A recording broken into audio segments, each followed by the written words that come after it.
So I'm going to talk to you today about extreme lifestyle experiments. And an extreme lifestyle experiment is a controlled change in your lifestyle undertaken for a period of time intended to give you new perspective. And that last part is especially important, and I'll tell you why. I'm going to tell you about this in a story, the story of how I started undertaking extreme lifestyle experiments as a lifestyle, but also the story about the very small change to my life that triggered all of that. And like most good stories, this one starts with a sleeping man on a bench with his chihuahua. So this photo it's not a work of art. It's not the best photograph that I've ever taken, but it represents a very important time in my life. That time in my life was when I was running my branding studio out of Los Angeles, and I was very intense. Okay, I was very centered and focused because I had this goal, and my goal was to make my first $1 million before I was 25. Then I would travel the world. I would just leave and be done with it. I'd be done with it all, and until then, I'd just work my ass off, essentially. And I did, work, work, work. I worked 120-hour weeks in some cases, and that resulted in a very interesting social life, I'm sure you can imagine. But it also resulted in me being caught in this cycle.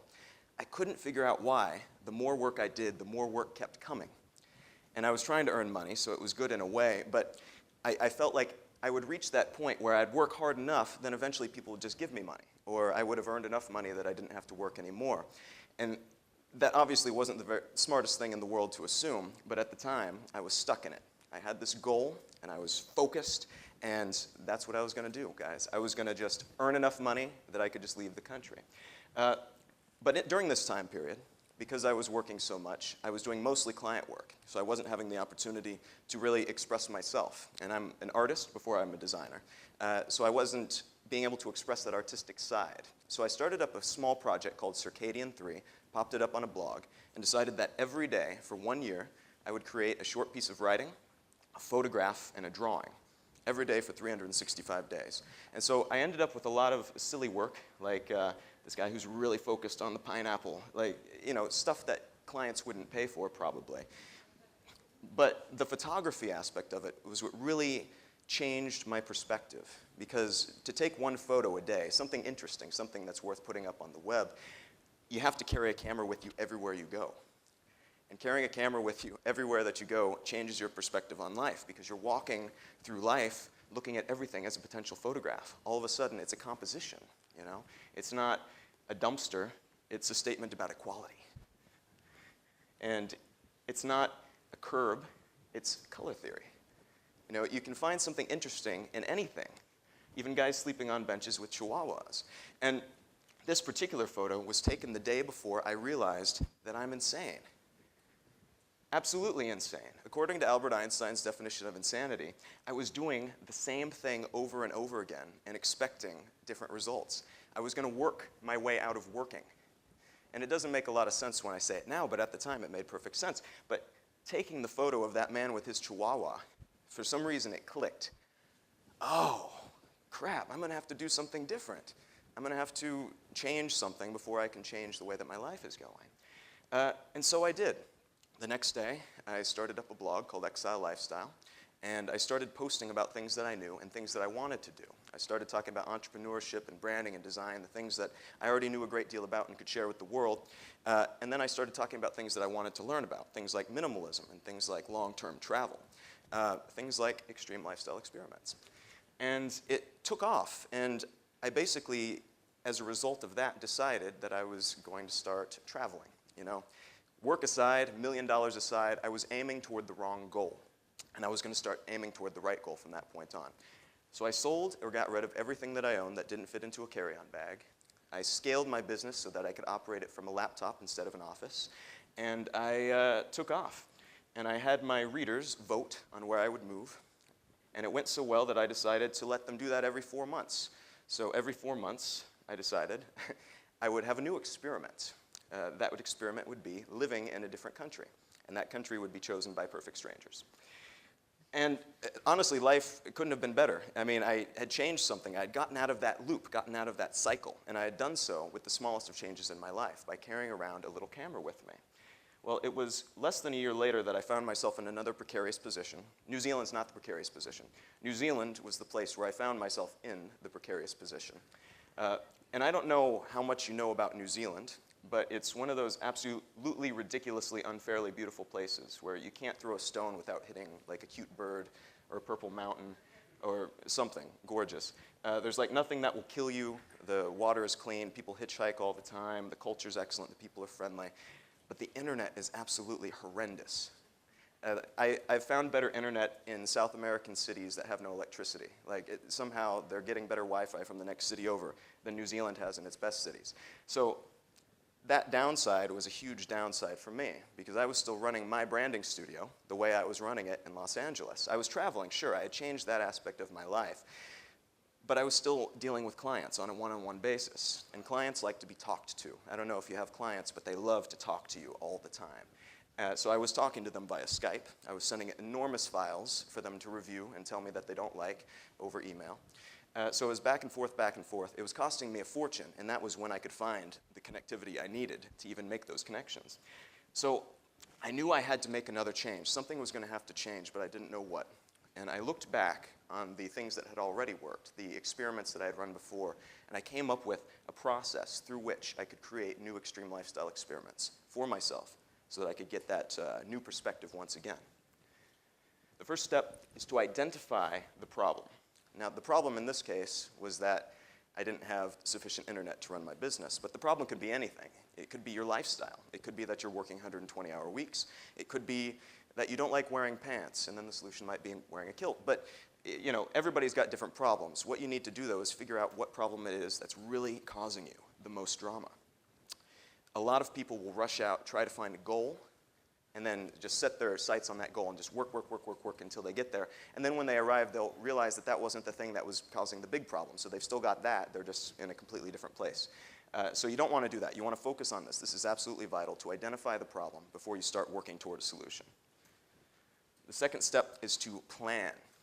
You don't want to plan so much that it's so regimented that you can't move, but you do want to plan out where you want to be. So here I am now. Here's where I want to be. I want to be traveling the world and have billions of dollars, maybe on the moon. I guess I could travel to the moon. Like, identify your exact perfect lifestyle and then work backward from that. How did you get there? You know, what was the step right before that? And what was the step before that step? And before that step? And eventually you'll work back to where you are now so that you know which steps you'll need to walk before you get to that lifestyle choice, to that goal. In a lot of cases, the first steps are going to be infrastructure-based. So in my case, it was building a website that would encourage me to continue to do what I was doing, to continue to share with other people and to have them share with me so that I could learn and not have to reinvent the wheel constantly. But it might be a skill set that you have to learn. Maybe learn some coding or design or learn how to square dance or learn French. It could be somebody that you need to meet, somebody that's high up in a certain industry that you want to be in or who knows about a certain country that you want to move to. It doesn't matter what it is, identifying those infrastructural necessities before you start moving towards your goal, it will save you a lot of time. The next step, and this is what makes it an experiment, is establishing rules and guidelines for the project. Anybody can just quit their job or break up with their boyfriend or girlfriend or move to another country, and that's just a lifestyle change. A lifestyle experiment is measurable. It's much more scientific. It's something that you can come back to at the end of and say, this worked and this did not work. Now how am I going to change based on these results? This is what allows you to fully commit to the change that you want to make. Because you know that if you move to New Zealand and you hate it, you're only going to be there for 4 months anyway. So after those 4 months, you can say, well, I loved New Zealand, but the internet, God, it was just so awful. I can't live there. And you can do that with any type of experiment. With Circadian 3, I knew that I would be producing a photo, a piece of writing, and an illustration every day for 1 year. And at the end of that year, I decided not to do that anymore. But I learned a lot from it, and I took that to my other projects. And that's what's important here. It also allows you to just dive headfirst into this. And that's important for the next step, which is the most difficult of all, and that's just to jump.